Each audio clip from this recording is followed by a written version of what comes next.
This mysterious story that happened in early 2021 instantly spread around the world. A man entered his apartment and disappeared. No one else went to his apartment after that. The man couldn't be found for more than a month, but what happened next shocked the whole world. In this video, we'll tell you how a person can disappear in their own house and then surprise everyone after a long time.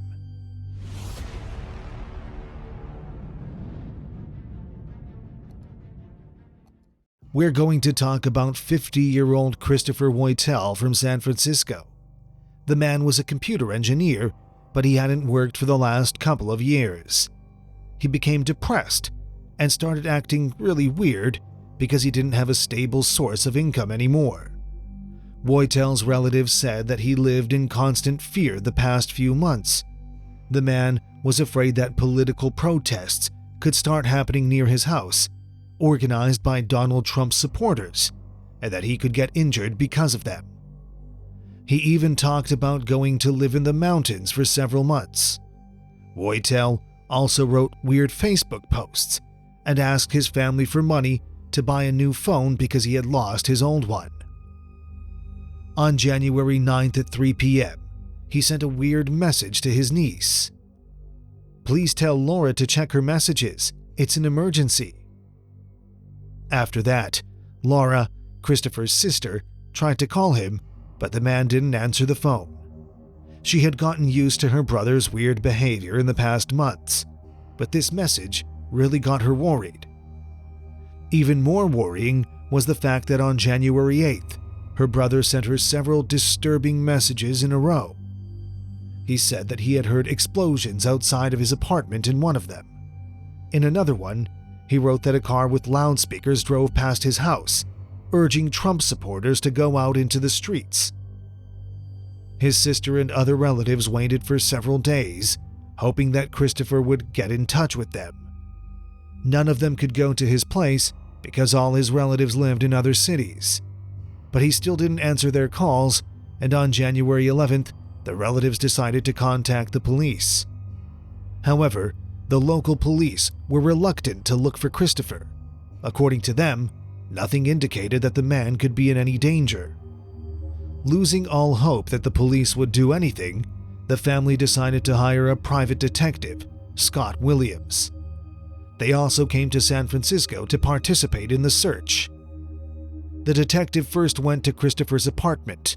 The door was locked from the inside.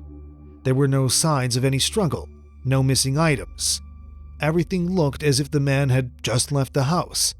But why was the door locked from the inside then? Next, the detective studied the recordings from the security cameras installed in Christopher's house. And that's when everything got even weirder. The recordings showed that in the evening of January 8th, the man entered his apartment and hadn't left after that. Then Williams suggested that Christopher could have used an emergency exit. The detective examined the footage from the cameras showing that area and saw no signs that the man might have left his apartment that way. This confused everyone even more. Christopher came home, didn't leave his apartment, but he wasn't in the apartment. How was that even possible? By that time, the police, pressured by his relatives, had finally taken up this case and started conducting their own investigation. They examined the apartment and couldn't figure out what happened to Christopher. All of this attracted widespread public attention to this mysterious story of Woitel's disappearance.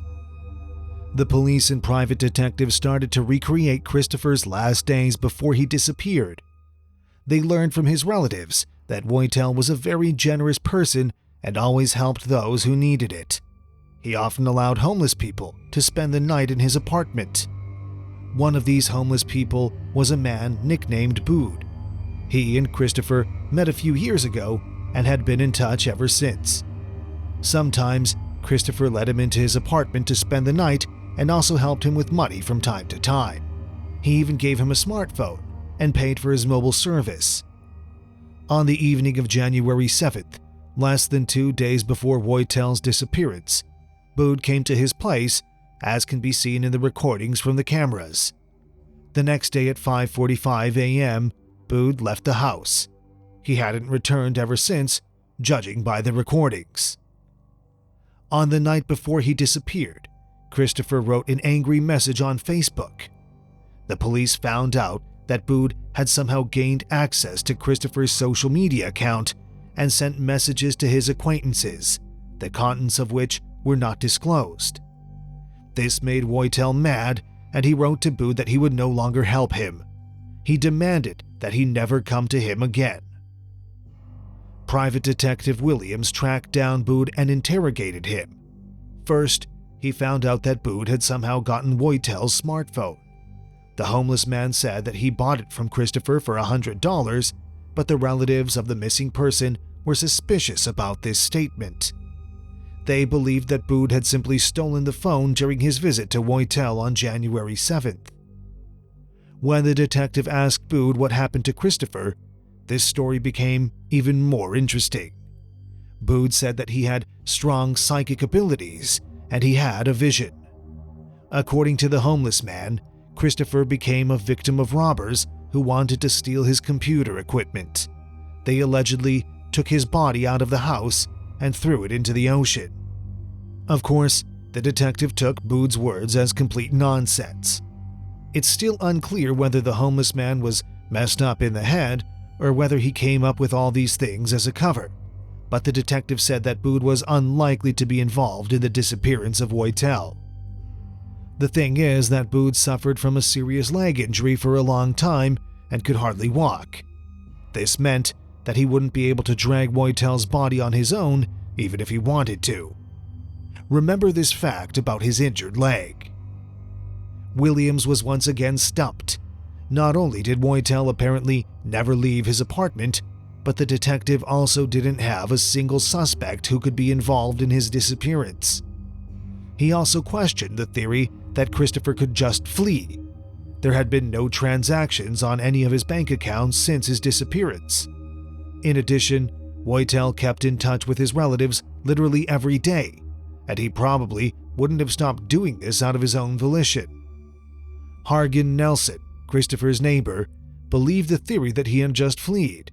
He was well acquainted with the man because Woitel once saved his life. One day, Nelson's kidneys began to fail.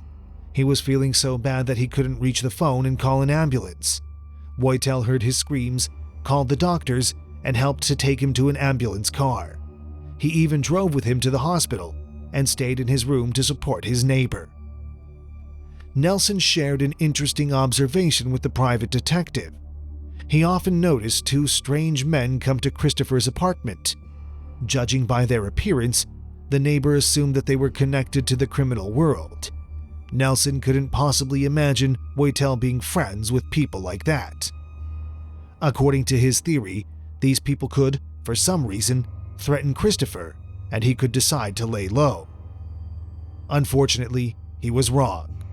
On February 16th, it became known that the police had found Christopher Woitel's body, and on the 18th, the law enforcement authorities officially confirmed this information.